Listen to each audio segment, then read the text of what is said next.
오늘의 말씀은 요한복음 6장 66절에서 68절 말씀입니다. 그때부터 그의 제자 중에서 많은 사람이 떠나가고 다시 그와 함께 다니지 아니하더라. 예수께서 12 제자에게 이르시되 너희도 가려느냐?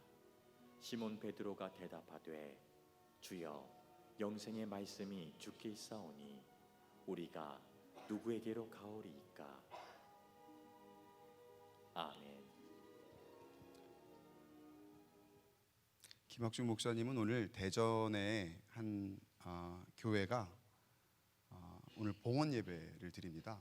오랫동안 성전 건축을 하고 봉헌 예배를 드리는데 저도 한번 가봤는데 굉장히 잘 지어놨더라고요. 너무 멋지게 예배를 드릴 수 있고 또 모든 세대들이 함께 어우러질 수 있는 공간들을 잘 마련해서 제 목사로서는 그런 거 보면 참 부럽더라고요.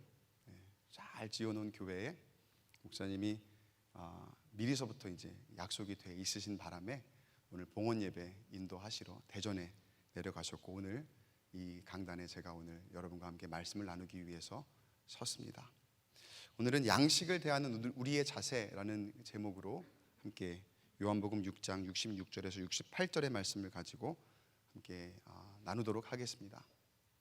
얼마 전에 수지에 굉장히 맛있다고 하는 순댓국밥집이 있어서 제가 그 이야기를 듣고 한번 가봤습니다. 이전에 그러니까 지나가봤죠. 많이 지나가 봤는데 지나갈 때마다 그렇게 줄이 서 있더라고요. 그래서 지나가면서 드는 생각은 저 줄을 서서 어떻게 저걸 먹을까? 저렇게까지 먹고 싶을까? 이제 그런 생각이 들었어요. 사실은 제가 순댓국을 되게 좋아하거든요. 그래서 언젠가 한번은 꼭 가봐야 되겠다 생각은 들지만 엄두는 나지 않는 그런 상황에 어느 날 제 아내와 함께 갑자기 땡기는 거죠. 갑자기 점심시간이 되기 전 시간을 딱 보니까 그 시간이 오픈 전이에요. 그래서 지금 먼저 오픈하기 전에 가서 기다리면 바로 먹을 수 있지 않을까 라고 가서 갑니다. 그렇게 갔더니만은 오픈하기 전인데도 이미 줄을 서 있어요. 오픈하기 전부터. 다행히 그날 오픈런이라고 하죠. 오픈하기 전에부터 기다려갖고 뭔가를 사거나 먹고 하는 것. 오픈런의 성공은 했습니다. 그래서 맛을 보니까 과연 맛은 있더라고요. 그리고 이래서 기다려서 먹는구나, 이래서 그렇게 줄을 서서까지 먹는구나 라고 하는 거를 이해는 조금 하게 되었습니다. 어디를 얘기하시는지 아시는 분은 아실 거예요 아마. 그리고 이렇게 좀 음식이든 물건이든 간에 뭐 좀 기다렸다가 사거나 먹거나 하셨던 분들은 이해를 아마 하시기도 할 것 같습니다. 실제로 요즘 소위 맛집이라는 식당들은 이렇게 기다리지 않으면 먹지를 못하더라고요. 오픈 전부터 대기를 했음에도 1시간 심지어 2시간까지도 기다려서 먹어야 한다는 그런 식당을 본 적도 있습니다. 그런데 여러분 참 재미있는 건 그렇게 2시간을 기다려서 식사를 맞이했을 때 여러분이 식사를 마치기까지 시간 얼마나 걸립니까? 보통은 30분이 넘지를 않죠. 엄청나게 빠른 속도로 흡입을 하고 그리고 뒤돌아서는 우리의 모습을 아마 여러분도 지금쯤이면 알고 계실 거예요. 왜 그렇게 줄을 서가면서까지 먹을까요? 먹는 즐거움이라는 게 있는 거죠. 우리가 먹는 것에 대해서 굉장히 즐겁다고 느끼는 거예요. 그러니까 사람에게 맛있는 것을 먹는다는 가치가 굉장히 큰 겁니다. 집에서 뭘 만들어 먹을 때도 사실은 준비하는 시간이 먹는 시간보다 훨씬 많이 걸리죠. 그리고 다 먹고 난 다음에 이렇게 다 치우는 시간까지 다 합치면은 이 먹는 게 굉장히 중요하구나. 우리에게 그 먹는 즐거움을 느끼기 위해서 우리가 희생하는 시간, 드리는 공이 그렇게 많구나 라는 것을 다시 한번 생각을 하게 됐어요. 이렇게 먹는 게 정말 중요합니다. 그런데 정말 여러분 그 먹는 것의 중요한 이유가 무엇이라고 생각하십니까? 예수님께서도 먹는 것을 매우 중요하게 생각하셨습니다. 그래서 사람들에게 먹을 것을 많이 공급하셨고, 또 예수님께서 십자가 고난과 죽음을 맞으시기 직전에도 당신의 살과 피를 제자들과 나누시며 식탁을 사용하셨죠. 그러니까 마지막까지 먹고 마시는 것을 예수님께서는 보여주셨고, 또 그것을 매우 중요하게 생각하셨더라는 거예요. 오늘 설교 제목이 양식을 대하는 우리의 자세입니다. 여러분, 양식이란 무엇입니까? 1차적으로 먹을 것, 그렇죠? 양식이란 먹을 것이죠. 그리고 그 안에 담겨 있는 영양소, 우리 힘의 공급원. 혹시 운동, 몸 관리하시는 분 계실지 모르겠어요. 그런 분들은 이런 얘기 하시더라고요. 운동은 먹는 것까지가 운동이다. 먹고 난 다음에, 운동하고 난 다음에 제대로 그 영양소를 채우지 않으면 그건 운동이 끝난 게 아니다. 그런 얘기를 제가 들은 적이 있어요. 몸에 부족한 것들을 채워서 균형을 맞춰주는 것이죠. 그게 양식의 어떻게 보면 우리가 정의라고 할 수 있을 거예요. 음식이고 또 영양소고 또 힘의 공급원이고. 그런데 여러분, 먹는 것이 진짜 중요한 일은 따로 있죠. 왜 먹어야 됩니까? 살아야 되니까요. 결정적으로 생존에 직결됩니다. 안 먹으면 결국 죽습니다. 사실 양식이라고 하는 단어, 여러분이 어떻게 쓰시는지 모르겠어요. 근데 양식이라는 단어를 제가 사전을 찾아보니까 사전적 의미는 이렇게 되어 있어요. 생존을 위하여 필요한 사람의 먹을거리. 아하, 먹는 건 그 본질이 사는 거구나, 생존이구나, 살기 위해서 먹어야 되는 거구나.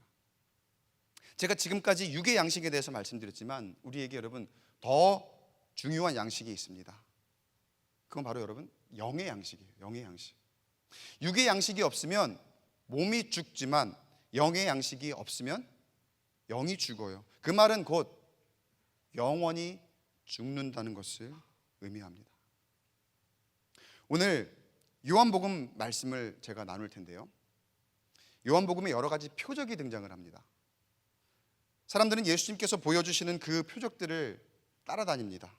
병자를 고치시는 표적도 있었고, 엄청난 군중을 다 먹이시고도 엄청나게 많이 남을 만한 그런 표적도 있었습니다. 근데 그 표적이란 게 무엇입니까? 표적을 영어로 번역하면 사인입니다. 사인. 그 사인은 뭡니까? 그 표적은 뭡니까? 다른 무언가를, 본질을 알려주고자 하는 것이 사인이죠. 그 표적으로 인해서 우리가 알아야 되는 게 있어요. 그 이야기를 오늘 제가 하려고 하는 거예요. 근데 성경을 보니까 우리 삶 가운데도 마찬가지예요. 사람들이 그 표적 자체에만 관심이 있어요. 그 표적이 가리키고 있는 것이 있거든요. 그 표적이 이거 알아야 돼 라고 하면서 설명하고 있는 무언가가 있거든요. 근데 그 표적이 가리키는 것이 무엇인지는 알려고 하지 않고 그 표적 자체에만 관심이 있는 성경의 여러 인물들, 그리고 우리의 모습을 보게 됩니다. 복음서를 보면은요, 사람들이 예수님을 막 따라다녀요. 그 계기가 무엇이었습니까? 예수님께서 병자를 고치셨습니다. 사람들을 먹이셨습니다. 그 현상을 바라보면서 사람들이 예수님을 쫓아다녔던 거예요. 와, 예수님이 어떤 병자를 고치셨어. 와, 놀랍다. 저 어떻게 저런 일이 있을 수 있지? 기적이라고 하는 거죠. 이걸 막 바라보면서 따라다니는 거예요. 그리고 어느 날 사람들을 많이 모아놓고 그 사람들을 막 먹이는 거예요. 그러니까 그 현상을 보고서, 야, 저기 가면 놀라운 일이 벌어진대, 저기 가면은 이런 신기한 일이 생긴대, 마치 마술쇼 보듯이 막 사람들이 우르르 거기에 몰려다니는 그런 모습이 성경에 굉장히 많이 등장을 해요. 근데 예수님이 의도하신 바가 과연 그거일까요? 예수님께서 보여주시는 표적의 의미가 바로 과연 그것일까요? 그렇지 않죠. 자, 예수님께서 그렇게 현상을 바라보며 따라다니는 사람들을 보시고 꾸짖으시는데 26절에서 27절 상반절까지의 말씀을 이렇게 보겠습니다. 26절에서 27절 상반절까지의 말씀. 내가 진실로 진실로 너희에게 이르노니 너희가 나를 찾는 것은 표적을 본 까닭이 아니요 떡을 먹고 배부른 까닭이로다. 썩을 양식을 위하여 일하지 말고 영생하도록 있는 양식을 위하여 하라. 너희가 지금 표적을 제대로 보고 그 표적이 가리키는 것을 알려고 지금 나를 따라오는 것이 아니라, 너희가 지금 떡을 먹고 배부르니까 계속 떡 달라고, 그 현상을 보여달라고 그것 가지고 나를 따라다니는데, 그거는 참된 양식이 아니라는 거예요. 너희가 지금 헛다리 짚고 있다는 거예요. 그 양식이 너희가 진정 추구해야 될 양식이 아니라는 거예요. 사람들의 속마음을 다 간파하고 계시는 거죠. 진정한 표적 되시는 예수님을 바라보지 못하고 표적을 잘못 해석하여 예수님께서 공급하시는 떡과 빵만을 바라보고 있더라는 거예요. 여러분, 제가 지금 드리는 말씀을 잘 들으시기 바랍니다. 표적은 예수님께서 하나님의 독생자이시며 이 세상을 구원하실 메시아라는 사실을 아는 것인 줄로 믿으시기 바랍니다. 이게 진정한 표적이에요. 그것이 사람들이 알아야 되는 표적이에요. 그 모든 일들이 일어남이 예수님은 누구신가 알라고, 깨달으라고, 그리고 그 예수님이 구원자이심을 믿으라고 보여주신 거예요. 그런데 사람들이 그걸 알지를 못해요. 예수님께서 그 모든 일들을 행하심에도 예수님을 두고 알지 못하고 알려고 하지도 않아요. 사람들이 원하는 건 뭐예요? 우와, 뭔가 경탄할 만한 일이 내 눈앞에 보여지는 것, 그리고 그것이 실제로 나에게 공급되어지는가 아닌가에 대한 것, 이 현실 가운데에서 나에게 어떻게 이익이 되는가, 그런 것들에게만 집중하고 있더라는 거죠. 그 이해하지 못하는 사람들이 예수님께 이렇게 물어요. 우리가 믿을 수 있도록 보여주시는 표적이 무엇입니까? 숱하게 그렇게 보여주는데도 그거를 바라보지 못하고 우리가 믿을 수 있도록 보여주시는 표적이 무엇입니까? 당신이 하시는 일이 무엇입니까? 성경에 보면 우리 조상들은 광야에서 만나를 먹었습니다. 이 말이 무슨 말입니까? 계속 우리에게 광야에서 조상들이 만나를 먹었던 것과 같이 공급하는 그런 표적, 우리를 먹이는 표적, 그런 것만 계속 보여달라고 하는 그런 요구인 거예요. 사람들이 바라고 있는 요구라는 것이, 사람들이 생각하고 있는 표적이라는 것이 바로 그런 거였다는 거예요. 눈앞에 보이는 것들, 먹을 것을 공급받았던 사건, 그런 것에만 주목을 하고 있어요. 그런 사람들의 모습에 안타까워하시며 예수님께서 하시는 말씀, 선포의 말씀이기도 합니다. 오늘 요한복음 6장 35절, 36절 두 절의 말씀을 우리 화면을 보시고 한 목소리로 한번 같이 읽어보겠습니다. 요한복음 6장 35절, 36절 시작. 나는 생명의 떡이니 내게 오는 자는 결코 줄이지 아니할 터이요 나를 믿는 자는 영원히 목마르지 아니하리라. 그러나 너희는 나를 보고도 믿지 아니하는도다. 내가 너희 앞에 있는데 나를 보고도 믿지 않으니 내가 무슨 표적을 어떻게 보여준 줄 너희가 믿겠느냐. 이렇게 안타까워하시는 거죠. 여러분, 아까도 말씀드렸지만 양식은 본질이 살리는 것입니다. 우리 시대에는 특히 우리나라 이제 부유하니까 뭐 아사하는 그런 사람은 없을 것이다, 그렇게 생각을 하죠. 그러다 보니까 우리 시대에는 양식하면 맛있는 거, 즐기는 것으로 생각하기 쉬운데, 오늘 우리가 함께 나누면서 꿰뚫어야 될 본질은 생존이라는 거예요. 생존. 없으면 죽는 것. 영의 양식도 마찬가지입니다. 본질은 살리는 것입니다. 그런데 우리가 이 시대의 문화 가운데 젖어 살아가면서 어쩌면 우리의 영의 양식도 육의 양식을 대하듯이, 육의 양식을 기대하듯이 우리의 기호나 선호도대로 즐기려고 할 때가 얼마나 많습니까? 이 예배가 좋아. 아니, 이 말씀이 좋아. 어느 교회 보니까 이런 형식과 나를 특별하게 매료시키는 그런 예배가 있더라. 어떤 찬양 인도와 또 어떤 모습의 그런 교회의 형태와 그런 것들이 나를 참 기분 좋게 하더라. 마치 우리가 맛집 고르듯이 우리의 영적인 기호, 취향, 사실 이게 적절하지 않은 단어죠. 영적인 기호나 취향이라는 것은 있을 수가 없습니다. 그래도 설명을 하려다 보니까 영적인 어떤 기호나 취향에 따라 예배할 때가 많지는 않습니까? 그러다 보니 내 영이 살기 위해서 나는 갈급하게 예배를 드려야 되거든요. 나는 갈급하게 주님 앞에 나와야 되거든요. 그런데 내 영의 양식이라는 것이 어느 순간 내 갈급함보다는 나의 만족을 위해서 찾는 그런 이 시대의 풍조 가운데에 크게 다르지 않은 그런 양식과 같이 되어버렸다는 거예요. 여러분, 우리의 양식을 대한 우리의 자세를 바로 잡아야 됩니다. 그 양식은 나를 기분 좋게 하는 것이 아니라 나를 살리는 것입니다.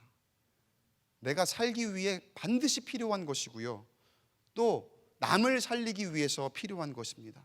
예수님께서 나를 살리기 위해서 공급하신 것이고, 그것으로 예수님 당신이 영원한 생명의 양식이라는 사실을 우리에게 알려주시는 거예요. 우리가 예수님을 만남으로, 여러분, 우리가 단지 기분 좋은 게 아니에요. 우리가 예수님을 만남으로 단지 내 삶 가운데 기존보다 더 나은 삶을 사는 그게 아니에요. 우리는 예수님을 만남으로 죽음에서 삶으로 변화되는 줄로 믿으시기 바랍니다. 이만큼 여러분, 예수님을 만남에 우리 가운데 이런 갈급함이 있어야 된다는 거예요. 그런데 우리는 마치 육의 양식을 대하듯, 우리가 육의 양식 대할 때 어떻게 대합니까? 양을 보죠. 또 질을 보죠. 그러니까 예수님의 제자들도 오병이어 기적을 예수님께서 이루시기 전에 예수님께 나아갈 때 이런 걱정을 하죠. 우리가 가진 게 지금 보리떡 5개와 물고기 2마리인데 이것 가지고 어떻게 이 많은 사람을 먹일 수 있겠습니까? 이게 육의 양식이 양에 집중하는 거잖아요. 그런가 하면 다음엔 내가 또 얼마나 더 많이 먹을 수 있을까, 그런 거를 기대하는 우리의 육의 양식에 대한 모습. 하나님께서 광야에서 이스라엘 백성들에게 내려주신 만나를 대할 때에 사람들의 습성 그대로 묻어나 있습니다. 얼마나 내가 많이 거둘 수 있을까 욕심을 내는가 하면,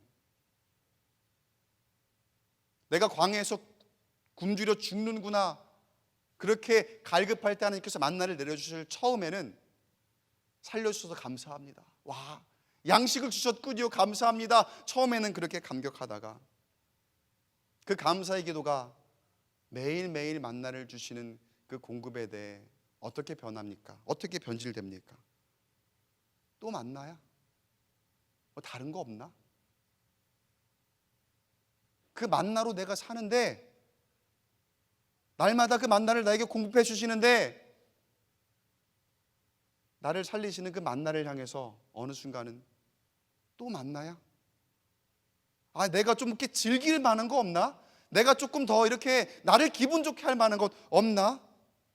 그런 불평으로 바뀌어 버리는, 그때나 지금이나 똑같은 하나님의 백성들의 모습. 양적으로나 질적으로나 욕심대로 채워지지 않았을 때 순식간에 하나님을 원망하고 불평을 늘어놓는 그런 모습을 하나님 보시면 얼마나 안타까워하실까요? 얼마나 아파하실까요? 우리의 모습을 한번 돌아봅니다. 주님께서 보여주시는 표적, 우리는 과연 잘 바라보고 있습니까? 그리고 잘 이해하고 있습니까? 날마다 우리에게 보여주고 계실 겁니다. 지금 이 순간에도 여러분이 예배당을 떠나 한 주간을 살아가는 일상 가운데서 날마다 주님께서는 보여주고 계실 것입니다. 그런데 우리는 정말 그 안에서 예수님이 우리의 구원이시며 진정한 생명의 근원이심을 깨닫고 있습니까? 그 예수님이 우리에게 주시는 생명의 양식이 되시며 그 예수님을 통해서만 우리가 죽지 않고 살 수 있다는 사실을 과연 알아차리고 있습니까?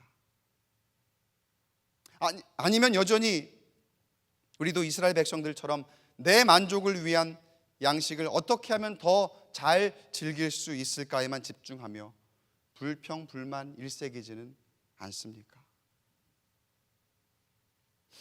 여러분, 우리가 광교 꿈의 교회로 모여 있죠.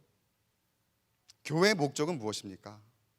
여러분, 처음 교회에 나오실 때에 많이 듣거나 또 누군가를 전도할 때에 많이 또 하셨던 이야기 있을 거예요.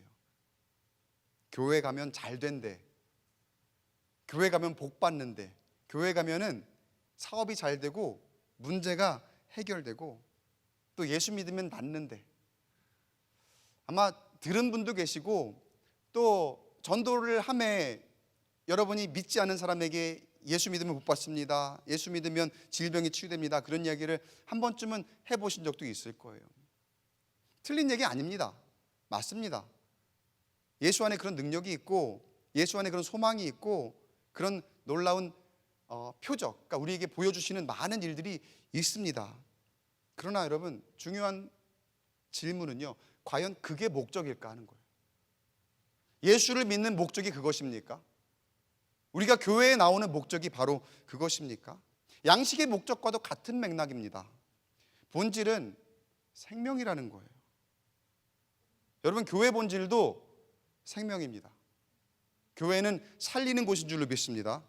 영을 살리는 곳이에요. 병원이 육신을 살리는 곳인 것처럼 교회는 영을 살리는 곳이라는 거예요.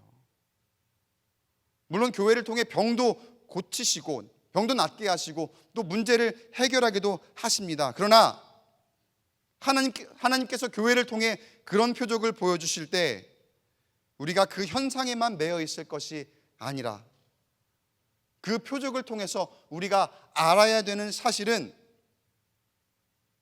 여러분이 속한 이 교회 안에 진정한 생명이 있다는 사실인 줄로 믿으시기 바랍니다. 근데 여러분, 진정 여러분 안에 생명력이 있습니까? 우리 안에 진정 생명력이 있습니까? 교회를 통해 내가 진정 내 영이 살아있고 내 구원의 확신이 있고 또 나를 통해서, 교회를 통해서 다른 생명을 영원한 삶으로 이끌 수 있다는 확신을 우리가 가지고 있습니까? 아니면 여전히 우리는 그저 교회를 통해서 어떤 문제가 해결될지, 내 삶에 어떤 복을 받게 될지, 어떤 병고침이 있을까만 기대하는 그런 모습 가운데에 머물러 있지는 않습니까? 사탄이 여러분, 우리를 현혹시키는 아주 일반적인 방법이에요. 사람 앞에 현상을 보여줍니다. 그리고 그것에만 집중하게 만드는 거예요. 우리의 마음을 딱 거기에 고정시키는 거예요. 분명 교회를 통해서 어떤 현상이 일어나거든요. 교회를 통해 병고침과 또 축복과 또 이런 풍요로움까지도 주님은 허락하실 수 있어요. 근데 그건 표적이 돼요. 그것을 이루시는 분이 예수님이시고 그 예수님이 우리의 삶의 생명의 근원이심을 알게 하는 거거든요. 근데 사탄의 역사는요, 우리가 그것을 통해서 예수님을 바라보게 하는 것을 차단시켜요. 딱 거기에 머물게 하는 거예요.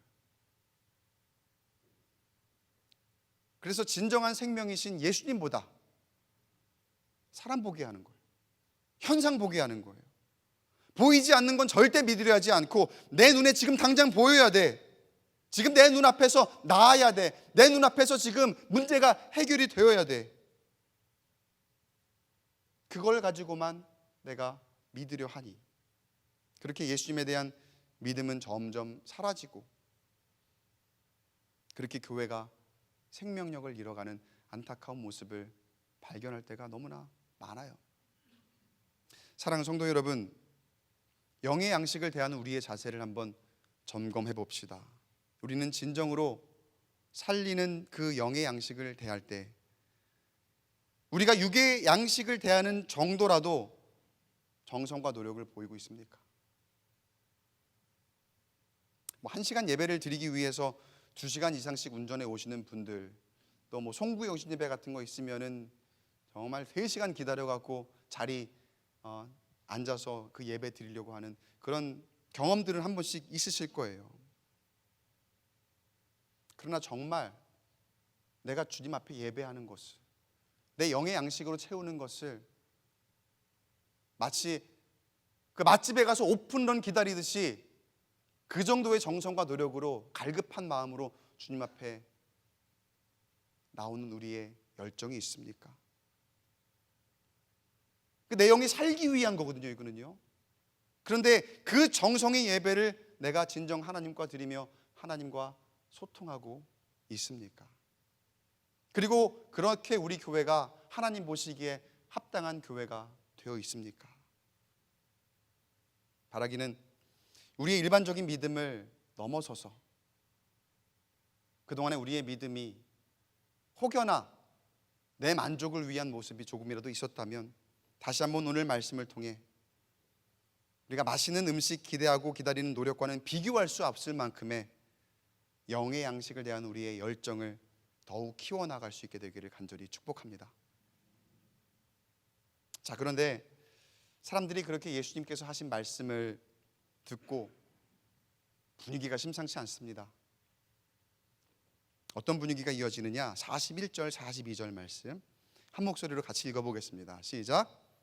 자기가 하늘에서 내려온 떡이라 하심으로 유대인들이 예수에 대하여 수군거려 이르되 이는 요셉의 아들 예수가 아니냐? 그 부모를 우리가 아는데 자기가 지금 어찌하여 하늘에서 내려왔다 하느냐? 여전히 현상을 보며 예수님이 하시는 말씀을 믿지 못하는 가운데에 그들이 수군거렸다 합니다.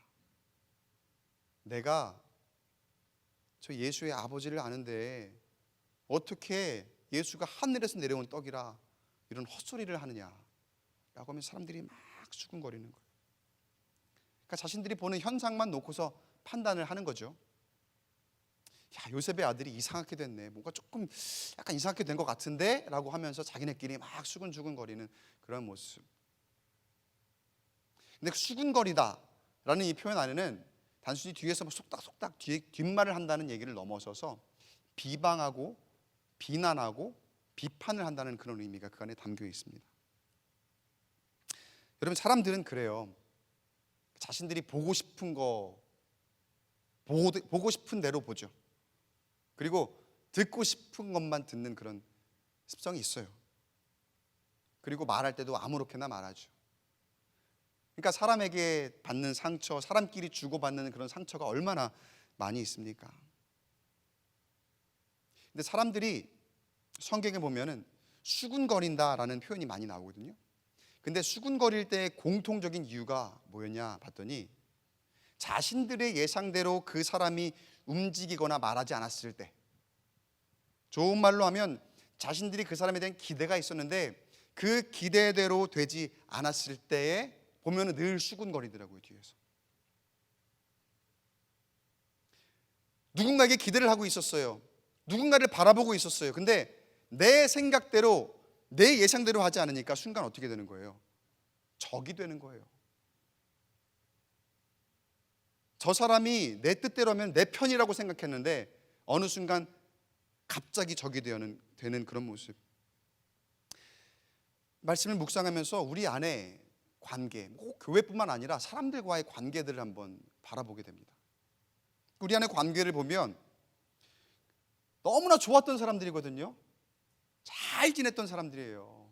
너무나 그냥 둘도 없이 좋은 친구들이고 또 좋은 형제 자매들이고 또 가족 안에도 형제지간에 얼마나 우애가 좋았던 그런 사람들인지 몰라요. 근데 어느 순간 뭐가 안 맞았는지 딱 하나예요. 그거 하나가 뭐가 잘못되니까 거리가 멀어지는데, 와, 남도 그런 남이 없어요.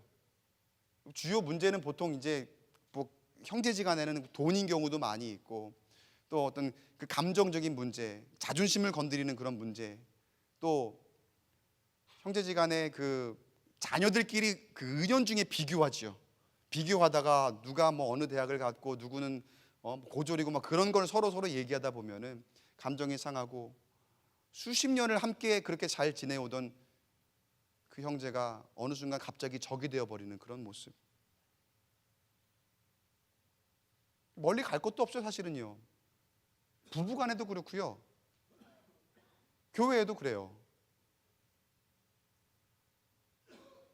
기대하는 게 있어요. 바라보는 게 있어요. 서로를 향한 마음이 있죠. 근데 어떻게 사람이 내 뜻대로 다 되겠습니까?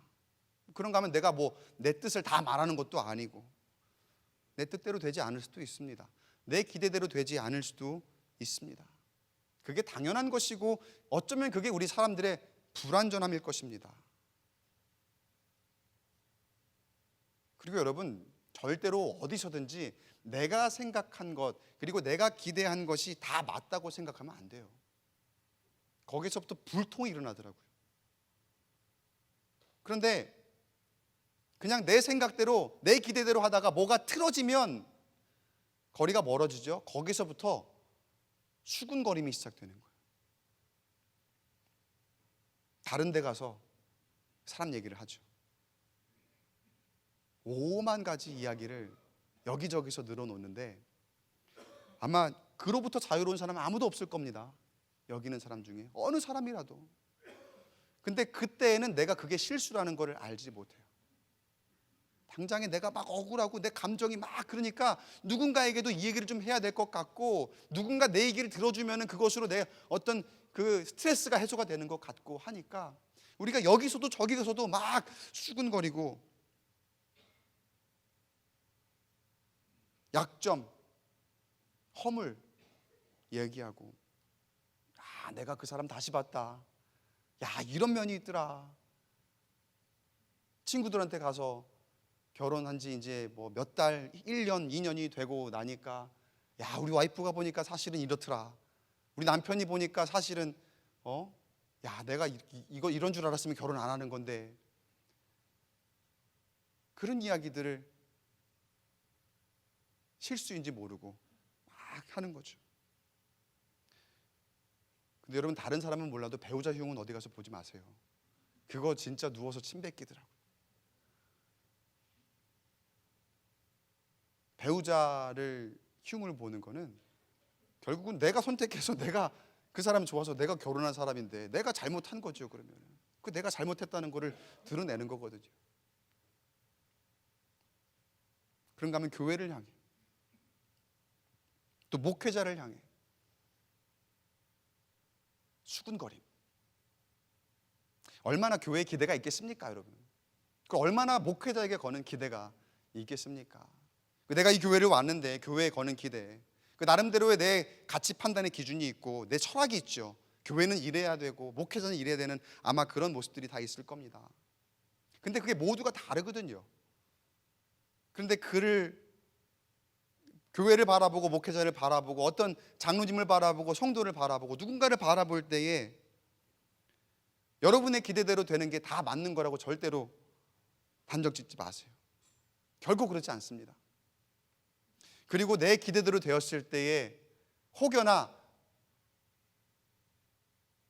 내가 행할 수 있는 수군거림을 경계하시기 바랍니다. 내 기대대로 되지 않아도 하나님은 일하십니다. 내 기대가 맞지 않아도 하나님은 선한 길로 인도하실 줄 믿습니다. 바리새인들이요, 유대인 지도자들이 얼마나 많이 수군거린 줄 아세요? 여러분, 그 길을 가시겠습니까? 절대 그래서는 안 되겠죠. 예수님이 삭개오의 집에 거하시니까 그 뒤에서 또 얼마나 수군거렸습니까? 죄인의 집에 유하러 갔다고 하면서. 그게 다 뭐예요? 예수님이 자기네 뜻대로 안 되니까, 자기네 생각대로 움직여주지 않으니까 뒤에 가서 이제 막 다른 얘기 하는 거죠. 예수님께서 단 한마디로 그들을 향해서 경고하십니다. 43절 말씀에 예수께서 대답하여 이르시되 너희는 서로 수군거리지 말라. 수많은 사람들이 예수님을 놓고 뒤에서 그렇게 실수했습니다. 기대와 다른 메시아의 모습에 어쩌면 실망했을지 모르지만 그들이 바라는 메시아가 진정한 메시아가 아니었죠. 그들이 생각하는 게 다 맞는 게 아니었다는 거예요. 대놓고 수군거리는 사람들, 당시에 바리새인 같은 사람들. 요즘에 조금 뜸한 것 같은데 한때 김학중 목사님도 거기에 뭐 이렇게 막 유튜브 영상 같은데 어떤 이단 같은 사람들 있잖아요. 유명한 목회자들을 재료 삼아서 자신들의 조회수를 올리며 자신들이 유명해지기 위한 그런 아주 어떻게 보면 악한 영의 관계, 비방만을 일삼는 그런 유튜브 영상들, 그리고 어떤 뜬 소문을 가지고 그거를 막 파헤치는 카더라, 그런 통신, 그런 것으로 사람들을 선동하고 수군거림을 조장하고 그렇게 교회를 무너뜨리려고 하는 그런 모습들이 이 시대에도 얼마나 많이 있는지 몰라요. 그런데 너무나 안타까운 건 우리가 제대로 분별하지 못하고 너무나 쉽게 거기에 동요됩니다. 그 수군거림에 같이 동조하고 그 수군거림 가운데에 같이 넘어가고, 그렇게 우리의 모습의 연약함을 고스란히 드러낼 때가 얼마나 많이 있는지 몰라요. 바라기는 여러분, 우리가 양식을 대하는 자세, 영의 양식을 대한 우리의 자세를 잘 바로 잡아 나아갈 때에 우리가 바라볼 곳은 우리에게 보이시는 표적을 통하여서 우리를 구원하시는 예수님을 기억하시고, 때로 내 뜻대로 내 생각대로 되지 않는다 하더라도 그 주님의 말씀에 순응함으로 절대로 수군거림이라는 실수 없이 주님의 은혜 안에 머무는 우리 광교 꿈의 교회, 그래서 그 본질대로 살리는 그리고 살아나는 우리 광교 꿈의 교회가 되기를 주의 이름으로 간절히 축복합니다. 예수님께서 도저히 이해를 못하니까 마지막엔 직설적으로 말씀을 하세요. 63절에 살리는 것은 영이니 육은 무익하니라. 내가 너에게 이른 말은 영이요 생명이라. 직설적으로 말씀하셨을 때에 이제 그동안 이해하지 못하고 자기 마음대로 막 해석하던 사람들이 이 말을 듣고 적잖이 충격을 받았나 봐요. 어떤 일이 벌어지느냐, 66절, 그때부터 그의 제자 중에서 많은 사람이 떠나가고 다시 그와 함께 다니지 아니하더라. 여러분, 표적을 제대로 본다면 그 사람은 예수님을 따라야 마땅하겠지요. 그러라고 표적을 보여주시는 거죠. 근데 여러분, 어쩌면 우리가 이 말씀을 듣고 여기에 있는 사람들처럼 이 표적이 지금 당장의 내 삶에 잘 되는 게 아니구나, 지금 당장 내 병 낫는 거 아니구나, 당장 내 삶이 더 살림살이가 나아지는 게 아니구나 라는 그런 마음에 혹시 실망하실 분이 계실지 모르겠어요. 지금 여기 있는 사람들이 그런 실망감을 가지고 내가 아는 표적이 그 표적이 아니네? 그러면 아니지 라고 하면서 많이 예수님을 떠나갔다는 그런 말씀이거든요. 여러분, 당장 여러분의 사업이 잘 되지 않을 수도 있습니다. 예수님을 믿음으로 당장 우리의 상황이 바로 개선되지 않을 수도 있습니다. 왜냐? 우리가 보는 표적은 우리의 사업 잘 되는 그 목적이 아니거든요. 우리가 봐야 할 표적은 우리의 지금 당장의 상황이 개선되는 그것이 아니거든요. 진정한 표적은 만에 하나 지금 나의 상황이 좋지 않더라도 그 상황을 통해서 예수님을 더 깊이 알게 되는 것, 여기에 진정한 생명이 있음을 믿으시기 바랍니다. 예수님께서 나와 함께 계시고 여전히 나를 바라보시며 나의 구원이 되신다는 그 사실, 그것이 진정한 표적의 의미임을 깊이 깨닫는 저와 여러분의 오늘 말씀의 은혜가 되기를 간절히 소망합니다. 여러분, 예수님을 대하실 때 절대로 어떤 무속 점 보듯이 아니면은 진의 요술 램프 요정에게 구하듯이 어떤 나에게 채워질 것, 여러분 그렇게 바라보지 마시고 영혼의 생존으로 대하시기 바랍니다. 예수님 없으면 죽는 겁니다. 예수님이 있으면 사는 거고요. 그 갈급함을 가지고 예수님을 대하셔야 합니다. 살기 원하십니까? 그러면 이건 여러분 선택의 문제가 아닙니다. 그 예수님을 붙드시기를 간절히 축복합니다.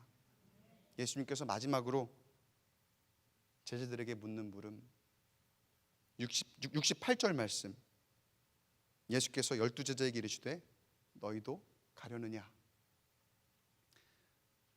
제가 마지막 이 말씀 68절 말씀을 읽고